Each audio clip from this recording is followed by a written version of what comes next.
કરીશ તો એમબીબીએસ, બાકી બીજું કંઈ હું નહીં કરું. એટલે તમે નીટમાં જોરદાર મહેનત કરી, પણ 100 રીઝન તમારા નીટમાં જે પણ સ્કોર આવ્યા અને તમારે જે પણ કોલેજમાં એડમિશન લેવું છે એના કટ ઓફ પ્રમાણે તો જો તમે સેટ નથી થતા તો તમારા બધાનો ફર્સ્ટ પ્લાન શું હશે? 1 વર્ષનો ડ્રોપ લઈ લે, ઘરે બેસીને ફરીથી આપણે એમબીબીએસ માટે અપિયર થઈને મેં નીટની એક્ઝામ આપી. પણ હું એમ કહું કે એમબીબીએસ જેવા જ ઘણા બધા તમારી પાસે ઓપ્શન છે જેમાં તમારું કેરિયર બ્રાઇટ બનાવી શકો છો. જેમાં તમે બીડીએસ મતલબ ડેન્ટિસ્ટનું, બીએમએસ જેમાં આયુર્વેદા વિશે લર્ન કરવામાં આવશે, અને બીએચએમએસ જેમાં તમે હોમિયોપેથી વિશે લર્ન કરશો.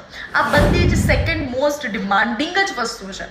ખાલી એમબીબીએસ થી જ તમારું કેરિયર બ્રાઇટ બનશે. જો આ પ્રકારનો ભ્રમ તમારા માઇન્ડમાં હોય તો તમે સ્કીપ કરી દેજો. આ બધા જે કોર્સ છે ટ્રેન્ડિંગમાં છે. કોઈ પણ કોર્સમાં જો તમે એડમિશન લો છો અને જો તમે સારી રીતે મહેનત કરો છો તો એમાં પણ તમે તમારું કેરિયર બ્રાઇટ બનાવી શકો છો. તો જેટલા પણ લોકો આ વખતે બી ગ્રુપમાં જવાના છે અથવા તો બી ગ્રુપ આપી દીધું છે અને હવે કોલેજમાં જવાના છે, બધાને વિડીયો શેર કરી દેજો.